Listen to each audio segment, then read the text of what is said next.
Kumpirmado, Saldico haharap na at babalik na sa Pilipinas. At eto mga mamahaling jet na di umano kay Martin Romualdez at Saldico, kumpirmado. At eto mga kababayan, no, ang bagong leader ng mga makakaliwa or tinatawag na NPA ating kilalanin. Ba, grabe itong vlog natin ngayon, no? Talagang pangmalupitan. At eto na nga, no, may isang balita na itong si Saldico ay haharapin na ang nangyayaring issue dito sa kanya dito sa bansang Pilipinas. Gaano ba ito katotoo? At ayun, ang pinakamatindi yung bagong leader ng makakaliwa. Oo, na nasa gobyerno. Sino kaya ito, no? Sino kaya itong bagong Sino kaya itong bagong supremo leader ng mga makakaliwa? So ayun yung mga pag-uusapan natin ngayon, maniga. So yun nga, no, grabe po ang nangyaring usapin ho, no, sa naging Senate hearing. Talagang masasabi nyo na talagang masasabing matindi, no, matindi ang nangyaring Senate hearing. At doon nga ay nagkakaroon pa ng mga diskusyonan ng mga senador. At eto nga, bistado ang kasinungalingan ni Bricks at ng iba pang mga kontraktor na idinadawit ang ibang mga senador mapatungkol sa issue ng flood control. Pero ang pinaka talagang nalungkot ako ay yung pagbibitiw ni Martin Romualdez sa kanyang pwesto. Grabe, habang pinapanood ko, ako po ay lumuluha. Tumutulo ang aking sipunis. Dahil mala teleserye po ang pagbibitiw ni Martin Romualdez bilang speaker ng bansang Pilipinas. No, alam naman ho natin na itong si Speaker Martin Romualdez ay isa sa pinakamagaling, pinakamaayos, hindi corrupt na House Speaker sa House of Representatives sa kasaysayan ng Pilipinas. No? Kaya yung pagbibitiw niya po bilang House Speaker ay sobra po ako nalungkot. Halos hindi ako pinaligo. Pinaligo? Hindi ba pwedeng pinatulog? No? At ang dami rin pong nalungkot na mga Pilipino dahil alam niyo kung ba't nalungkot yung mga Pilipino? Wala na, hindi na may babalik yung pera sa kanila basta lang siya umalis. No, biri mo, bilyon-bilyon yun. No? Ilang daang bilyon po ang naisube. Sabi nila, 'di ba, ng mga diskaya nito ni Martin Romualdez, tapos bigla ka lang ang solusyon sa pagiging corrupt mo ay magbitiw sa pwesto. Aba naku.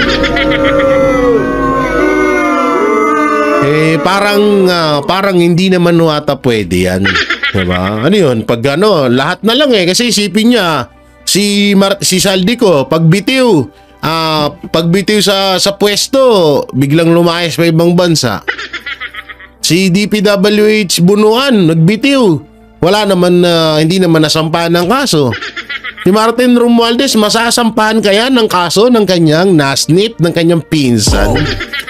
Yan yung isa sa mga katanungan ngayon, no, ng ating mga kababayan, na makakasuhan kaya etong si Saldico at lalong-lalo na si Martin Romualdez na alam naman natin na pinsang buo ni Marcos Jr. Ewan ko na lang, kasi kung ako tatanungin, ako gusto ko talaga na makasuhan si Martin Romualdez. Kaso ang problema ho dito, kaya siyang kasuhan ng kanyang pinsan. Si pinsan pa naman, hindi kaya ang mawala si pinsan. Oo, kapag si pinsan ng utak, alam naman natin, di ba? Si Marcos Jr., lautak. Ay, sorry. 'Di ba? Alam naman natin, ang utak lang ay si Martin Romualdez. 'Di ba? Sabi yan mismo ng ate ni Marcos Jr. na walang iba kundi si Amy Marcos. Hindi po yan mismo nanggaling sa akin kay Amy Marcos na ang nagdidesisyon, ang humahawak ho ng gobyerno, ang nagkokontrol ng gobyerno ay walang iba kundi si Lisa Araneta Marcos at si Martin Romualdez. Galing mismo yan sa bibig ng ate ni Marcos Jr. na ang presidente ng Pilipinas na bano. Ay, sorry, nadudulas lang. So, ngayon, yun talaga yung inaabangan ng taong bayan. Makakasuhan ba etong si Martin Romualdez? At yun nga, isa pa sa mga napansin ng mga kababayan natin ay etong pagiging pagtatakip nitong Senado sa mga congressman na involved dito sa flood control issue.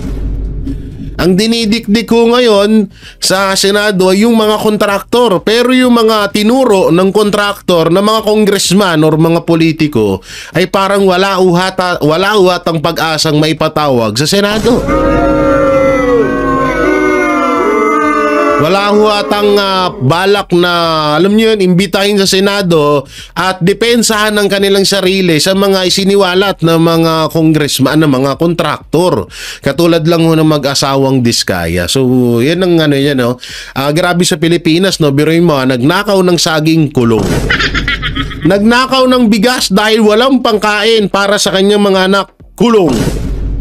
Pero yung mga putang inang mga congressman na bilyong-bilyon ng ninanakaw sa kaban ng bayan na pinagpaguran nating lahat yan, tawag dito, dugot pawis ang inilaan natin yan. Aba, pagala-gala pa at ang masakit pa nito, yung iba nasa Amerika na. Masakit yan.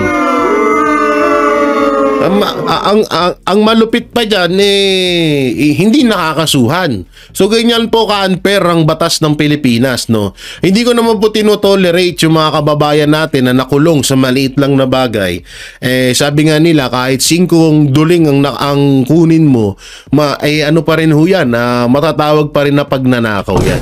Pero kung ididikit mo ho ang iko-connect mo sa pagnanakaw ng ibang mga politiko at sa pagnanakaw ng mga normal or pangkaraniwang mga Pilipino ay sobrang unfair. Biruin mo, bilyong-bilyon na ang ninanakaw sa kaban ng bayan pero wala namang ginagawa yung gobyerno. Ganyang kalupit, 'di ba? Ang masaklap pa nga dito, pinsan pa mismo ng presidente yung tinuturong mastermind sa nangyayaring issue, bilyong-bilyong nakawan sa flood control. Yun yung masaklap dyan diba? Yun yung masaklap dyan. Biruin mo pinsan mo, hindi mo masasabi mo walang sasantuin kasi ganito, hanggang sa ngayon may binubuo na parang mag-iimbestiga. Alam nyo dun sa binubuo na paano ba tawag? Grupo? Kasama nga doon si Mayor Magalong. Alam nyo, kahit anong imbestigahon ni Mayor Magalong, kahit anong makuwang ebidensya ni Mayor Magalong, kung hindi naman din po yan i-accept at kung hindi naman din po yan na-actionan ng gobyerno, wala pa rin yan sa isay. Hindi ko po binabanatan si Mayor Magalong. Ang akin lamang sayang or parang magiging puppet lang kasi yung mangyayaring investigasyon dito sa flood control dahil una-una yung mga hindi ko naman sa nila lahat. Kay Mayor Magalong wala akong masabi diyan. Talagang may tiwala ako diyan. At talagang alam natin na 101% na talagang anti-corruption 'yan. Pero yung ibang mga kasamahan mo dito at yung gagawing suporta ng Administrasyong Marcos sa kanilang grupo, doon tayo medyo kabahan. Medyo tawag dito, medyo magdalawang isip. Kasi nga baka mangyari isa lang malaking palabas ito lahat. Ang masama diyan. At ayun na nga hindi na nga nagpapatumpik-tumpik yung mga kababayan natin ngayon at magkakaroon na nga ng tinatawag na rally sa darating na 21. Ang masaklap ho dito, halo-halo ho. ang mga pupunta.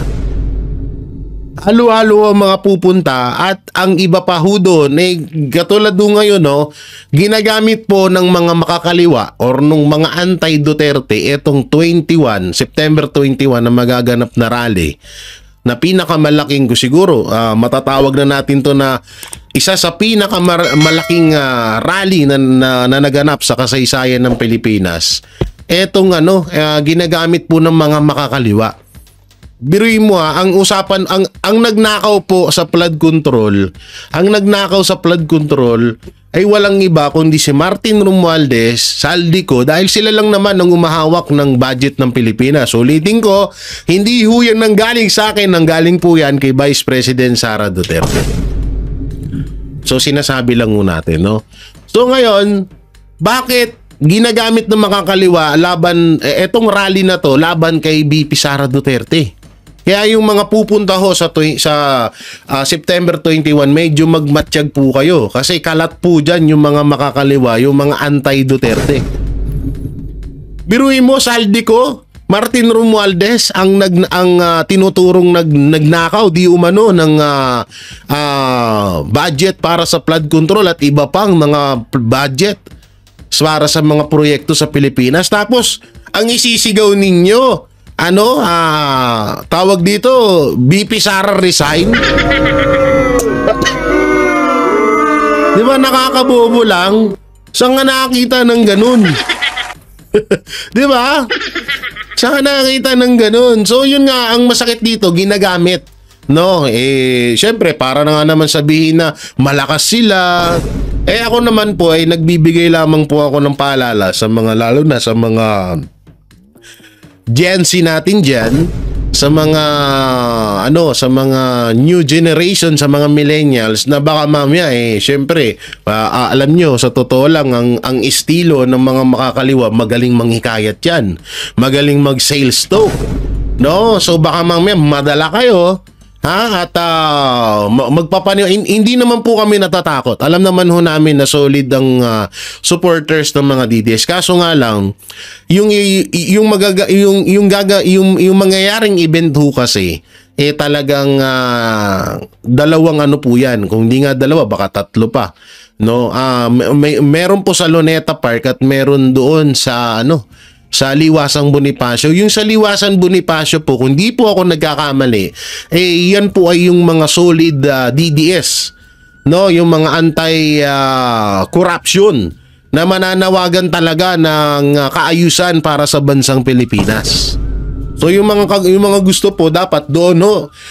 Hindi po hindi ko naman po pinagtatabuyan yung mga nasa Luneta Park. Kung gusto niyo doon, pwede naman. Kaso nga lang, medyo mag-ingat tayo kasi unang-una, 'di ba? Kung maalala nyo, may isang vlogger na si Lakas Tama ang nagbunyag na etong mga rapper, hindi ko naman po nilalahat ng mga rapper.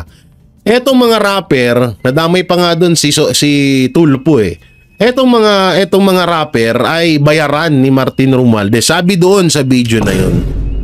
So, kung iisipin nyo, yung ibang rapper na sumusuporta sa darating na September 21, hawak ni Boss Toyo. Kasi nga, nabanggit kasi doon si Boss Toyo sa sinasabing binabayaran daw, di umano, ni Martin Romualdez. So, si Boss Toyo ang parang nagiging, paano ba sabihin yun? Parang siya yung nagiging tigahikayat ng mga rapper, ibang mga rapper na para sumuporta sa Administrasyong Marcos at binabayaran sila. At meron pa nga daw mga flip-top rapper. So doon naman, medyo naman tayo doon, wala naman tayong masyadong issue doon sa mga flip-top rapper. Kung binabayaran sila, at diba, kung baka syempre kailangan din nila ng extra income. Ang masama ho dito, sinususupport, diba nag-post si Boss Toyo na susuportahan niya yung rally na magaganap sa Luneta Park. So ngayon, kung susuportahan niya yun, yung mangyayaring rally kasi sa 21 is para yun sa panawagan na i-stop na ang korupsyon at bumaba na or mag-resign na etong si Marcos Jr. at iba pang mga politiko na halatado naman na talagang magnanakaw sa kaban ng bayan. So kung pupunta doon yung mga rapper na binabayaran di umano ni Martin Romualdez, parang parang ang weird. Parang ang weird lang na pupunta kayo para panawagin si Marcos, binabayaran kayo ni Martin Romualdez. Pero so parang ang weird naman, 'di ba? So yun lang sinasabi ko lang sa inyo, mag-ingat-ingat lang ho tayo masyado tayong maging tinatawag na matining or mapagmatsyag sa mga galaw ng mga kasamahan natin. Kasi nga may mga makakaliwa at may mga makakaliwa na ang panawagan nila ay BP Sara. Na-imbis na Marcos Jr. resign. Kasi nga alam nyo sa totoo lang, kaya hindi nila masigaw-sigaw yung Marcos Jr. resign. Kasi kapag sa oras na ma-impeach si Marcos, si Vice President Sara Duterte na ang magiging presidente ng Pilipinas. So kaya hindi nila ginagawa kasi nga alam na nila ang mangyayari sa kanila at alam naman din natin kung ano yung nangyari sa kanila noon. Ngayon sa totoosin nga lang ay ubos na nga yung mga makakaliwa na yan, pero ngayon halos dumadami na naman sila at yung iba nga congressman pa, yung iba nga tumakbo pang senador, yung iba nga dyan convicted na sa salang child abusing at kidnapping, pero malaya pa rin at nagiging puppet pa ng administrasyong Marcos. Oo, kaya medyo katakataka lang ba't bigla silang dumadami. So eto nga, ako ay nanaginip.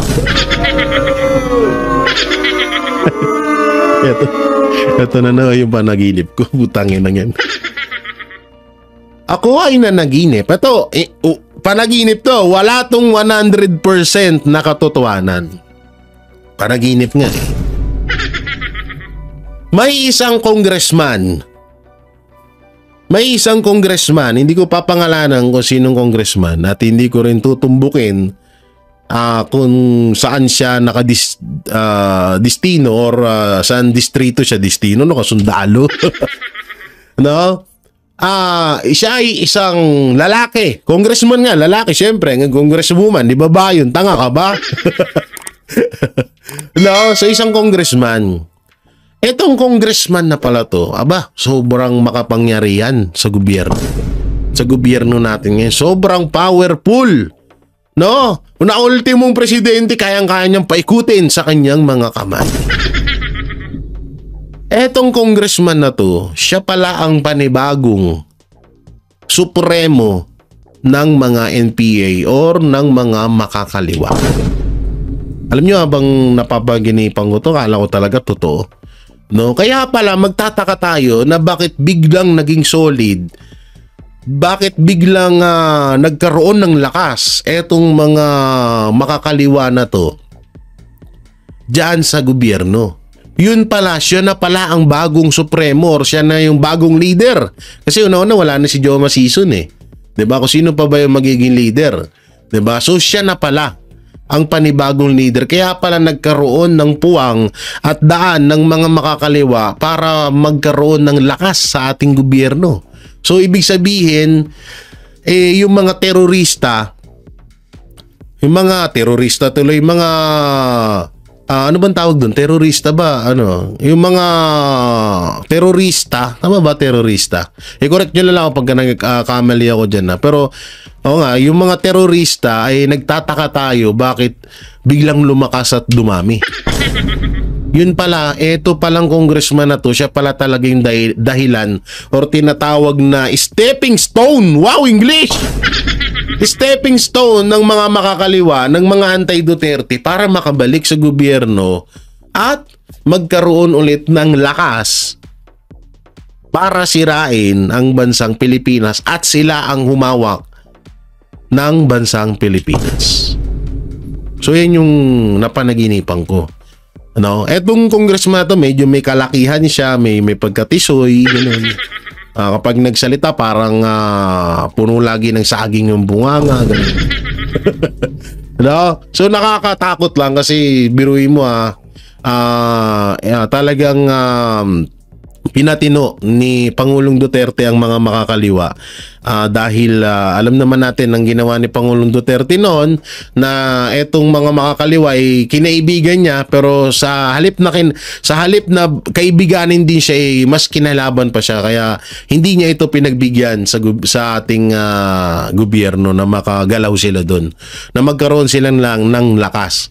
Pero dito nga sa pagkakataon na to na nagkaroon na ng administrasyong Marcos, lumakas na naman po ulit. So medyo may kadelikaduhan lang dahil alam naman natin na ang mga makakaliwa ay nagre-recruit dyan sa mga eskwelahan. So ingat-ingatan nyo lang mga magulang ang inyong mga anak.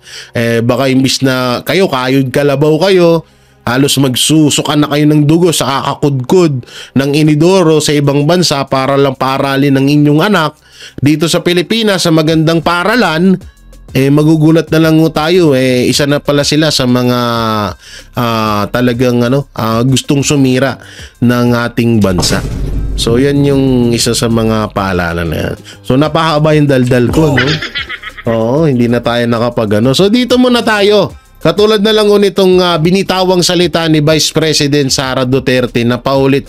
Ito rin, paulit-ulit na ho namin din itong sinasabi sa inyo na itong tawag dito, itong sinasabi ni BP Sara na mga magnanakaw, mga kawatan sa ating gobyerno ay hindi natin ho siya noon pinaniwalaan. So ito, panoorin po natin. So yung pagpapalit nila ng speaker dyan ay para lang yan masabi ng mga tao na meron silang ginawa sa House of Representatives sa reklamo at sa galit ng mga tao. Pero ang totoo niyan ay sila lang din yan.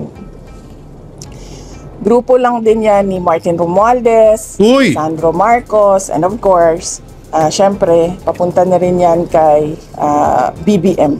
Ngayon, BP, pinalitan na si House Speaker Romualdez ni new House Speaker Faustino D.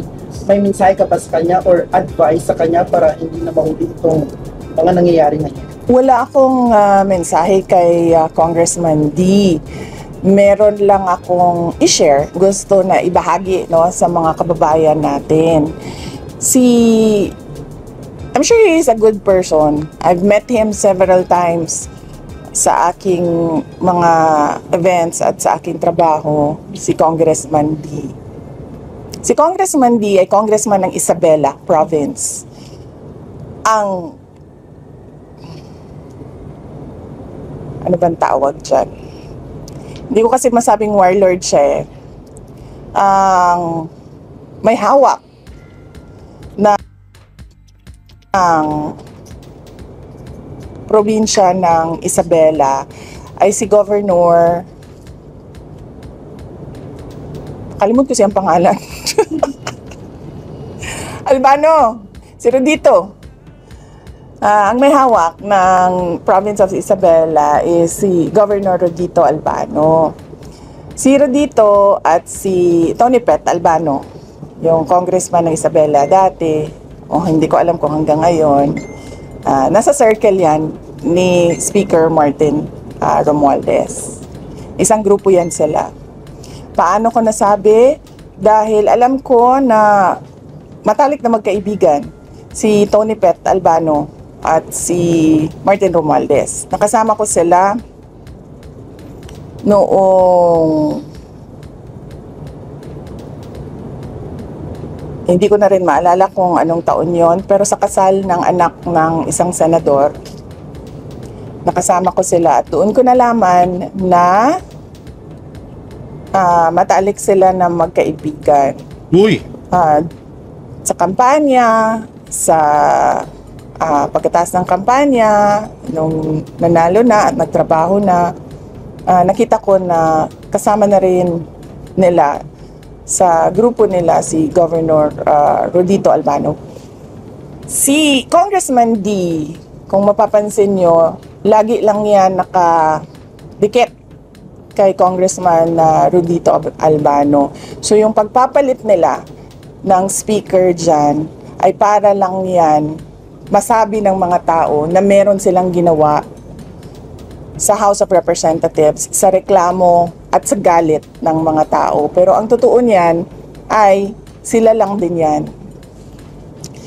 grupo lang din yan ni Martin Romualdez, ni Sandro Marcos, and of course, syempre, papunta na rin yan kay BBM.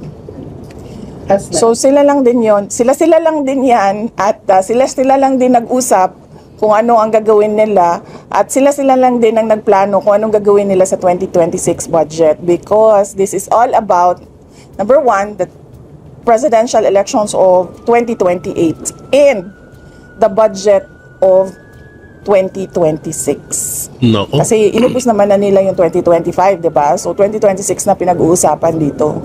So hindi nga tayo talaga nagkamali. Mga banateros, hindi tayo nagkamali sa hinala natin. Na unang-una, doon tayo mapunta sa hinala rin natin na sila nga rin din talaga, kahit napalitan si Saldico, kung ang papalit ay kontrolado pa rin ni Marcos, ng mga Marcos, useless pa rin, di ba?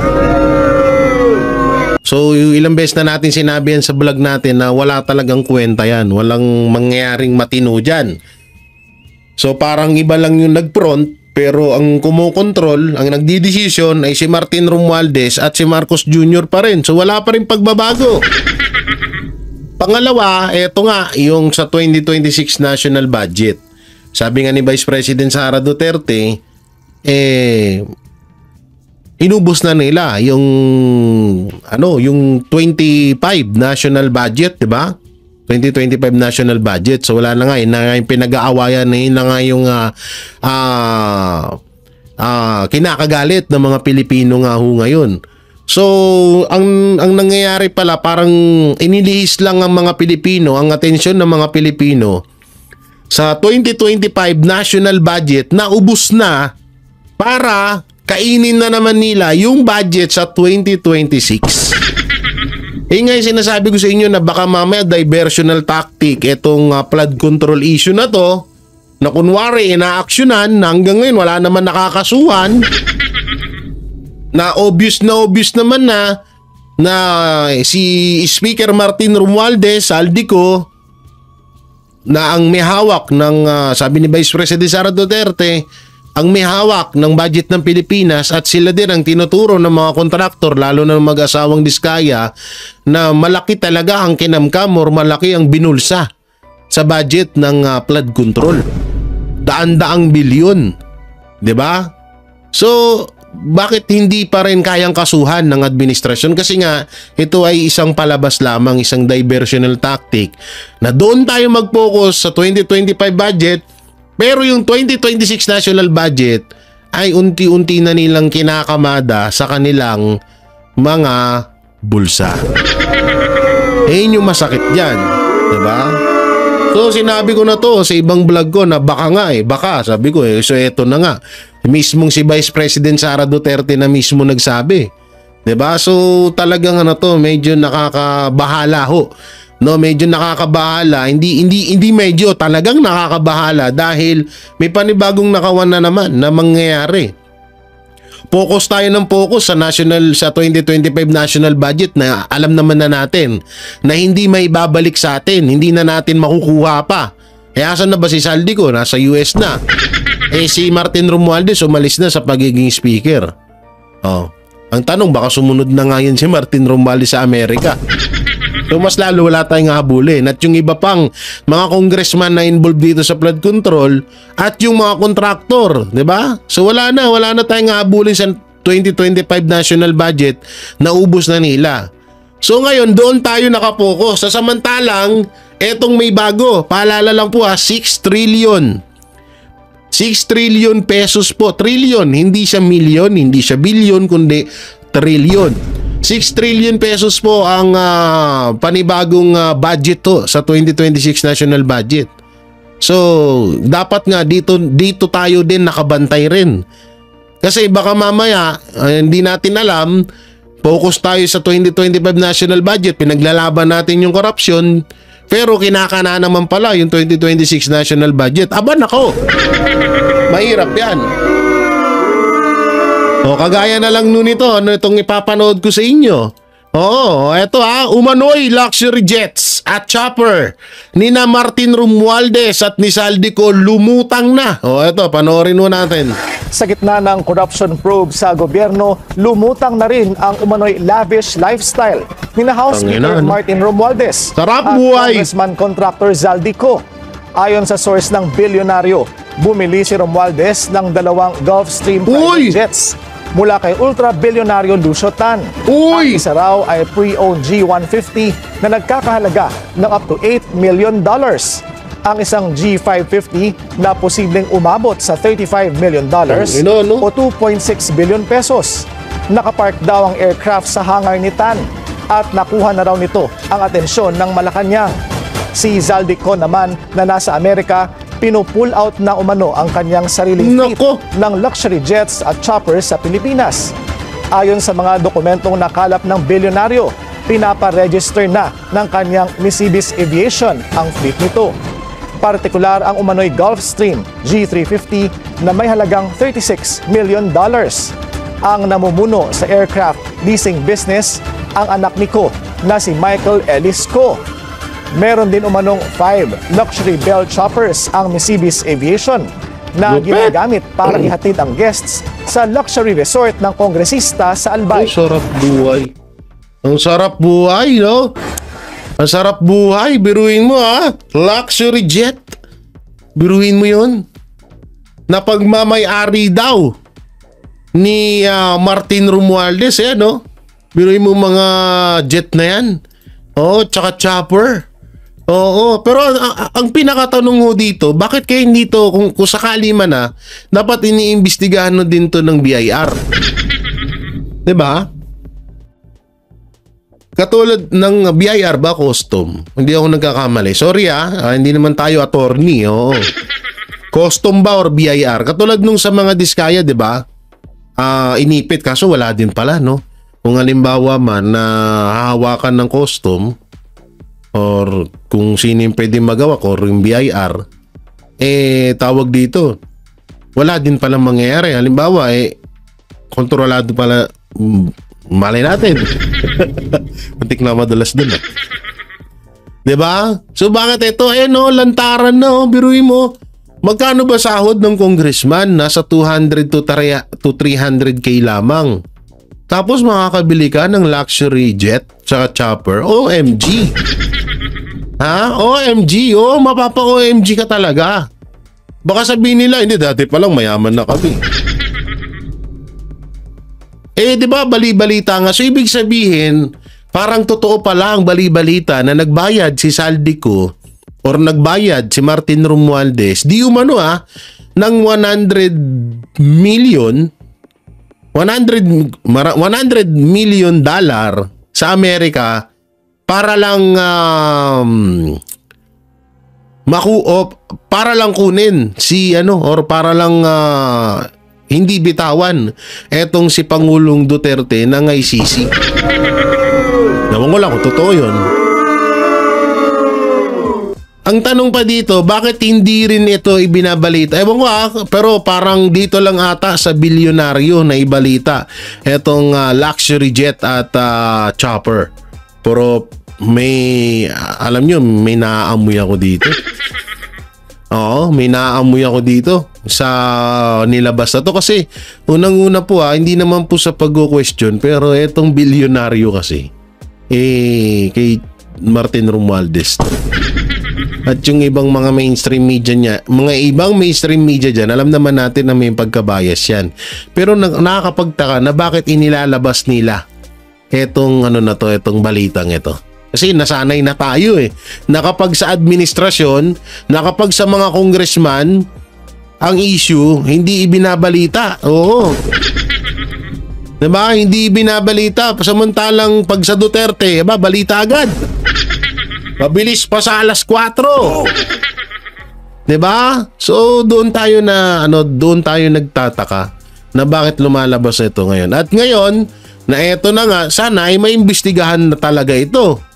Diba? Maimbestigahan talaga ito kasi biruin mo, ang tanong, isa kang congressman tapos makakabili ka ng mga ganito kamamahalin na mga luxury jet. Ito yung pinakamatindi dito kasi yung mga congressman ang nakita natin mamahaling sasakyan. Diba? Nandyan nga, lumitaw nga si Benny Abante na merong 18 million bulletproof na sasakyan. Nandyan naman, syempre, isa sa mga kilala, si Stella Kimbo na nagmamayari ng mga bags tsaka relo na umaabot ng milyones. At nandyan din po ang yung tiga Abra na congresswoman na merong relo na 19 million. Relo pa lang yun. So doon tayo nagtataka na paano nila na-achieve yun? Paano nila nakuha yung ganyan pera? Samantalang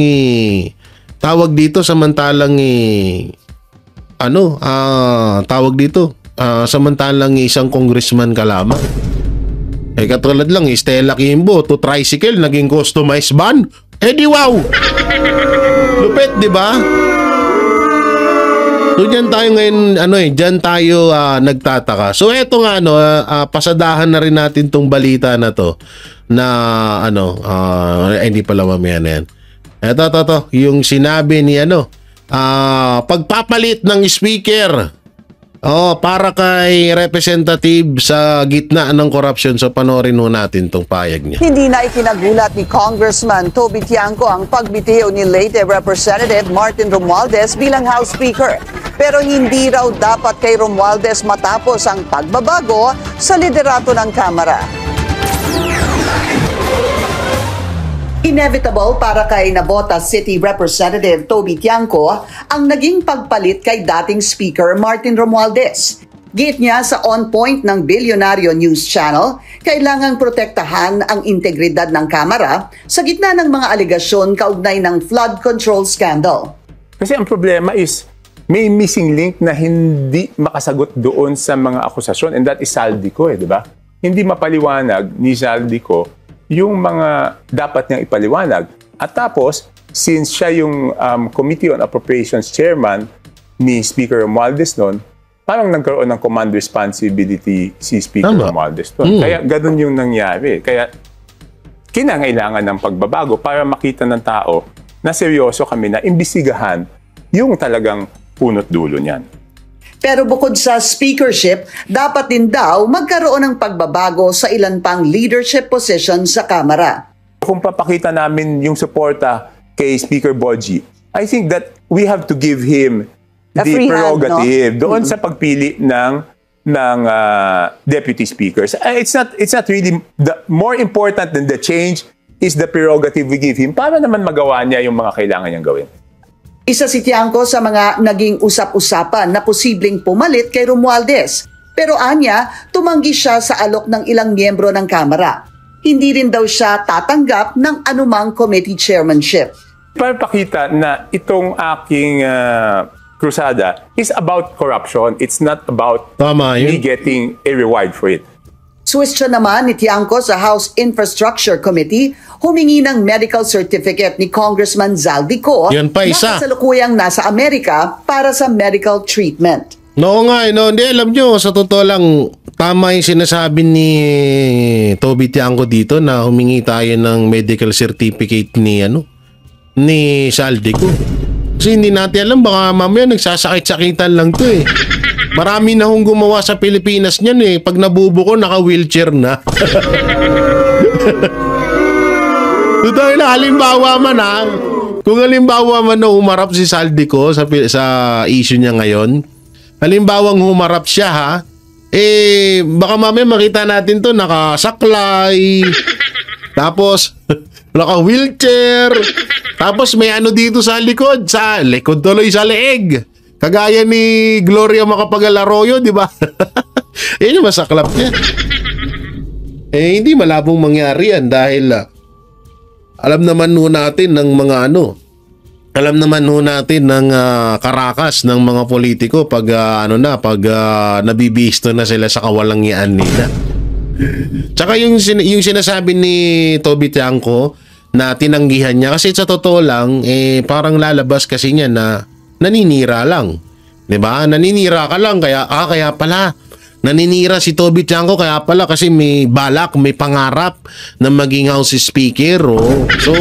So ako goods ako doon sa sa mindset ni Congressman Tiangco na hindi talaga siya ang maging House Speaker kasi nga lalabas lang na parang naninira siya. So napakaganda nun, sinabi niya na nakapokus lang siya sa corruption. Ayaw niya ng mga posisyon na yan. Oh, so sa tutusin, madali naman yung mga posisyon na yan eh. No, at kaya mo nga sinita yung ginagawa, lalong-lalo na ng speaker kasi nakikita mo at alam mong mali. Tapos papalitan mo. Ikaw yung papalit, ikaw yung nanita. So parang 'di ba, parang ang pangit nga ng parang ang weird. So eto lang panoorin natin yung video na kung saan na itong si Saldico ay haharap na sa di ko alam kung sa Senado or uuwi na ata ng Pilipinas. So ito po, natatawa ako dito sa title ng GMA. Ang title ng GMA ito, pakita ko sa inyo ha. Title ng GMA, ayaw bumaba. Oh, ito. Wait lang, nilitan natin. Ito yung title ng GMA. Tingnan nyo guys ha. Iangat ko. Ayan o. Saldi, bring him home. Bring Saldi ko home. Yung pala yung title ha. Putang ina, dati kami nananawagan niya na ibalik nyo rito si Pangulong Duterte ha. Ha? Ngayon eto ibalik nyo rin to. Pinapanawagan namin na ibalik nyo rin to sa ha. Pakibalik din to sa Pilipinas. So, na masyado na siyang miss ng taong bayan. Okay? Ito po natawa talaga ako. bring Saldi ko home. Ito po, panoorin natin. Hinamo naman ng isang kongresista ang bago nilang speaker na pauwi na sa Pilipinas. Yan. Si ako, Bicol Party List Yan ang maganda dyan. Zaldico. Yan ay para parapin siya sa mga alegasyong nagsingit ng budget para sa mga proyekto. Kung Yun. di ay itigil na niya ang investigasyon ng Kamara. Nakatutok si Tina Pangaliban Perez. Ang ganda yan. Mula na magbukas ang 20th Congress noong July 28, hindi pa nakikita sa sesyon o sa mga pagdinig si ako, Bicol Party List Representative Elizaldico matapos magtungo sa Amerika para mag-medical leave. Siko ang dating chairperson ng House Appropriations Committee na inaakusahan ni Representative Toby Tiangco na nasa likod umano ng mahigit 13 billion pesos na insertions sa 2025 national budget. Kasunod ng pagbibitiw ni Representative Martin Romualdez bilang House Speaker, sa gitna ng flood control projects controversy, Siko dapat daw umuwi na at magpaliwanag. Tama lang. I think he should come home and face the allegations against him. Uy! They are too severe. Uy, si Nasnip, andito si Pamangkin. Alam nyo, ako guys, alas 5 na ako ng madaling araw palagi natutulog ng umaga. Pero ito yung high bag ko. Tingnan nyo yung high bag. Tingnan nyo yung high bag. Oy, Sandro Marcos, ano nangyari sa'yo? Ba't ganyan na high bag mo? Konti na lang buong mukha na yan Grabe naman high bag ni Saldi ko. Ni Sandro Marcos, ano nangyari dito sa batang to? Grabe yung pagkaka-high bag mo. Ano ba? Sobrang stress ka na ba? Ang yaman-yaman nyo na, na-stress ka pa? Grabe ano sinasabi nito? Siya ano? Paliwanag. I think he should come home and face the allegations against him. I think I come home bakit nyo pinaalis? Tanongin mo sa tatay mo, hindi punggol ka. I tingin ko yung mukha mo I think, kung arapin niya rito, yung kaso niya dito. Putay niya, ba't nyo kasi pinaalis? Kayo nasa administrasyon. Sino ba presidente? Tatay mo. Bago, di ba? Eto i-correct nyo ako dyan sa comment section kung mali ako. Di ba ang mga politiko na halal or mga congressman, senador, mayor, ang pagkakaalam ko, bago pumunta yan ng ibang bansa, pinapayagan muna yan ng DILG. Pinipirmahan yan kung hindi ako nagkakamali. So, kung sakali mang totoo yun na bago umalis, pipirmahan muna or papayagan muna ng DILG, Ba't nyo pinalis? Tapos, I think, ulol! Itong mga to, ginagawa tayong tanga eh. They are too severe and it's dragging the house under. It's dragging the house. Grabe ay bag in the ni mud. Sandro. Ano ba to? Makeup ba yan? O talagang wala siyang tulog? Concern lang naman ako. Concern lang naman. Putangin na, idol ko to. Idol ko to. Biruin mo, kauna-unahang isa sa mga Pilipino yan na nakilala sa buong mundo. Ito, na nakilala to sa buong mundo bilang isang Pilipino. Kumanta ng Pyramid. Pyramid down the mountain so long. Ano bang, tama ba? Si Charis pala yun. Sorry, magkawig eh. Hindi pala yun. Si Sandro Marcos pala to. Halaw, si Charis Mimpenko. Pero grabe ay bag ni Sandro ha. Sandro, magtutulog ka ha. Huwag kang gaya kay daddy. Walang tulog, kaya wala utak. Ay, sorry. sorry. Would that be enough for him to face the ethics committee? It might be. Yes. I mean, there's a precedent for it when Kong Arnie Teves did the same. Yeah, kung may isang bagay na makakapagbalik ng tiwala ng tao sa House of Representatives, yun ang number one, no?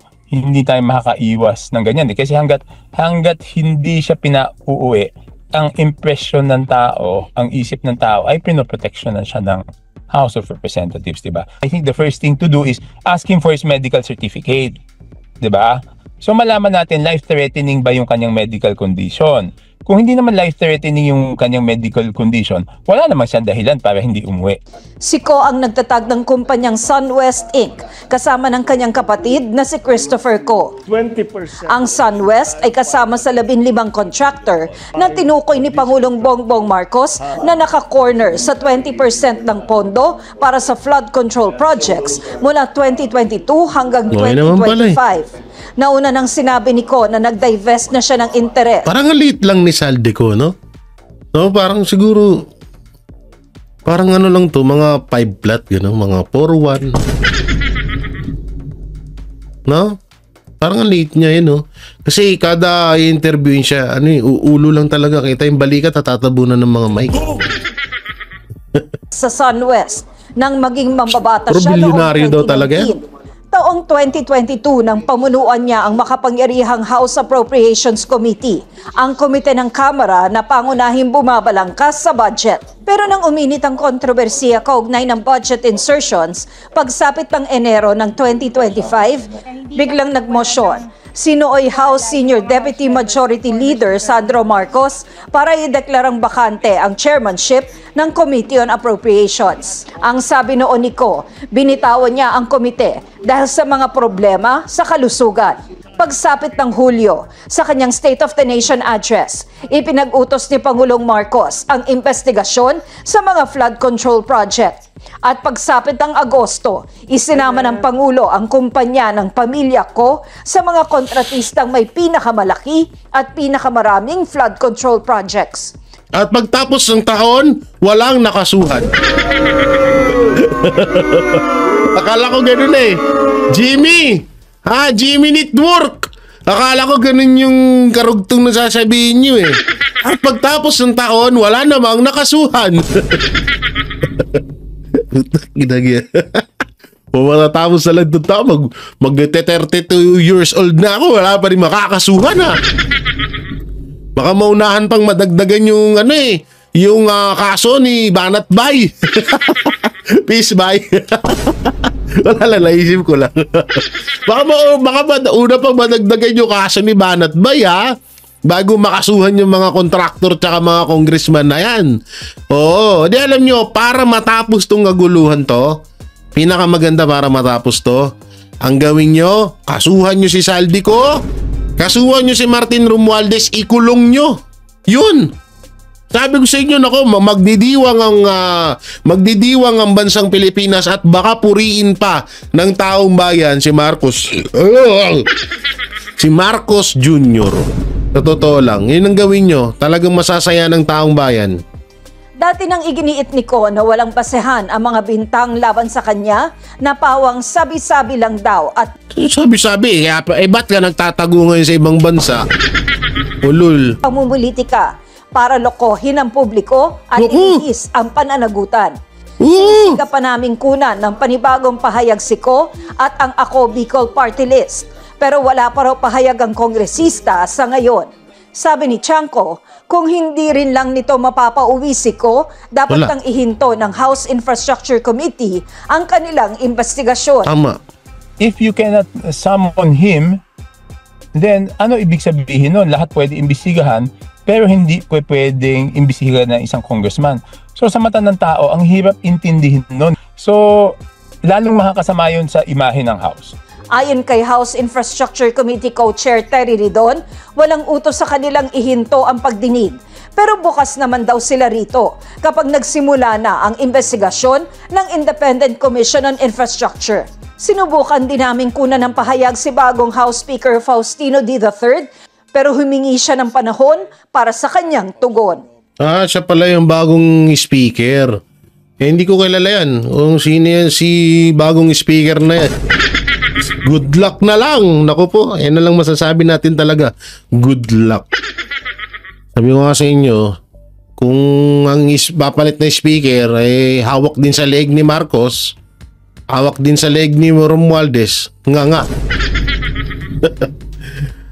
So yan mga banateros, mga kabiyaya, anong may kukomento nyo dito sa issue ni Saldico, no, na di umano ay pinapauwi na at haharap na nga sa kanya. Sana nga umuwi na siya, mas maganda yun.